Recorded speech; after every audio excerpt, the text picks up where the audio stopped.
Channel of Vadodara. કમળની દાંડીના રેસામાંથી મહિલાઓને કાપડ વણતા શીખવશે હવે MS યુનિવર્સિટી વિશ્વવિદ્યાલયની સંશોધક વિદ્યાર્થીની। કમળના થડના રેસામાંથી પર્યાવરણ મિત્ર કાપડ બને છે અને તેમાંથી બનાવેલી સાડીઓ, થેલા અને કલાત્મક ચીજવસ્તુઓ મનમોહક હોય છે। તેની સાથે કચરામાં વધારો કરતા કેળના થડનો આવક અને રોજગારી આપતો ઉપયોગ છે। વડોદરાની MS યુનિવર્સિટીની સંશોધક વિદ્યાર્થીની સુમિ હાલદાર કેળના થડની માફક કચરા ભેગી થતી કમળ પુષ્પોની દાંડીઓના રેસામાંથી માનવ ત્વચાને સાનુકૂળ અને કચરામાંથી કાંચનની વિભાવના સાકાર કરતું કાપડ બનાવીને વસ્ત્ર ઉદ્યોગને ભેટ આપવાની સાથે તેને મહિલા રોજગારી અને સશક્તિકરણનું માધ્યમ બનાવવાનો આવકાર્ય પ્રયાસ કરી રહ્યો છે।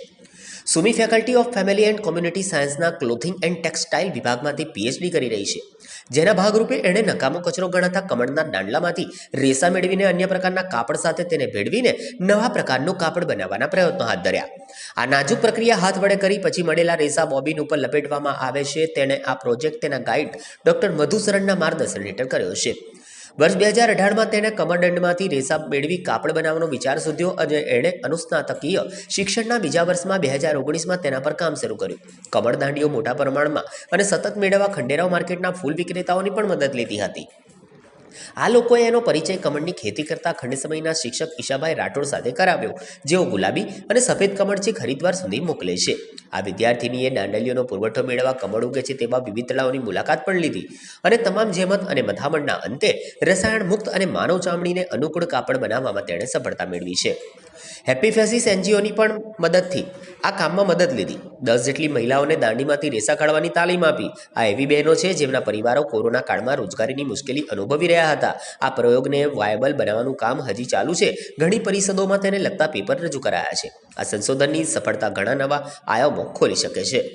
इस department of clothing and textiles of family and community sciences Maharaja Sayajirao university हम लोगों के यहाँ पे PhD प्रोग्राम चलता है और रिसेंटली हम लोग का जो ये शिफ्ट हुआ है it is towards the sustainability. हम लोग बहुत बात करते हैं सस्टेनेबिलिटी की, बट रियल सेंस में अगर हम इसको डिफ़ाइन करें या हम इसको जानना चाहें तो दो चीज़ें हम एक ले सकते हैं। एक, अगर हम सोसाइटी को हेल्प कर रहे हैं तो भी वो सस्टेनेबिलिटी होता है, या हम एनवायरनमेंट को करते हैं तो भी सस्टेनेबिलिटी होता है।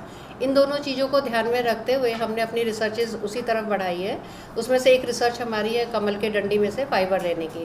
कमल की डंडी में से हम लोग फाइबर निकालते हैं तो एनवायरनमेंट को हम हेल्प कर रहे हैं कि जो वेस्ट वहाँ जा रहा था, वहाँ पे हमारे इसमें वेस्ट ही हो रहा था, उसमें से हम लोगों ने फाइबर निकाला। तो इस तरह से हमने फैशन वर्ल्ड को भी एक नया फाइबर दिया और वेस्ट भी कम हो गया।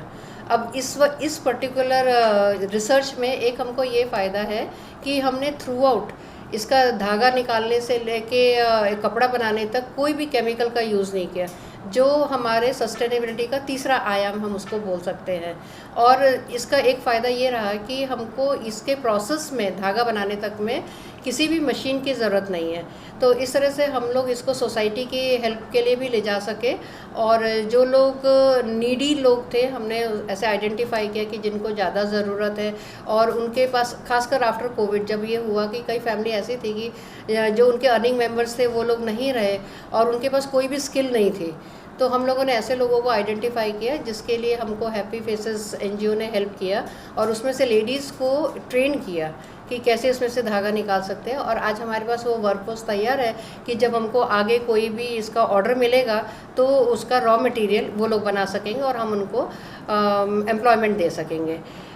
इस फैब्रिक इससे जो हमने फैब्रिक बनाया, हमने सोचा कि इसमें मशीन में नहीं जाएंगे तो हम फैब्रिक भी जो है वो हैंडलूम में ही बना रहे हैं। सो हैंडस्पन हैंड वोवन जो हमारे गांधी जी का वो रहा है कि खादी होना चाहिए, तो इसको हम खादी बोल सकते हैं। खादी का हमारा मतलब होता है कि फाइबर कहीं से भी निकालें, लेकिन जब हम उसको धागा बनाते हैं तो हैंडस्पन होना चाहिए और जब हम वीविंग करते हैं तो वो हैंडलूम पर होना चाहिए। तो ये भी एक हमारे खादी का एक रिवॉल्यूशन हम बोल सकते हैं और फ्यूचर में ये अगर आएगा तो खादी को आगे ले जाने के लिए एक और ये हमारे पास नया फाइबर होगा। तो इस तरह से हमने फैशन वर्ल्ड को एक नया फाइबर दिया, सोसाइटी में हमने एम्प्लॉयमेंट का एक जरिया खोला है और एनवायरनमेंट के लिए हमने वेस्ट को यूटिलाइज़ किया है। ये और कोई chemical, it is totally 100% chemical free.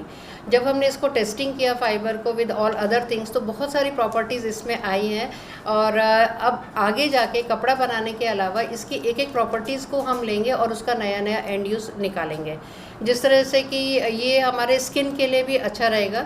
तो इंटरमीडिएट जो हमारे इनर वेयर्स होते हैं उसके लिए भी हम लोग यूज़ कर सकते हैं। और अभी हमारा रिसर्च चल रहा है कि हम इसको मेडिकल टेक्सटाइल्स की तरफ कैसे ले जाएं, बिकॉज कहीं पे भी हमारे वुंड या चोट जो हमको लगती है, जहाँ पे हम लोग बोलते हैं कि मेडिसिन वगैरह या कोई कपड़ा टच नहीं करना चाहिए, वहाँ पे इस फाइबर में ये प्रॉपर्टी है कि ये उसको नुकसान नहीं करेगा। तो फ्यूचर प्लान्स हमारा ऐसा है कि हम इसको लेके मेडिकल टेक्सटाइल्स में भी जा सकते हैं और वहाँ पे उनको भी ज़्यादा हेल्पफुल होगा।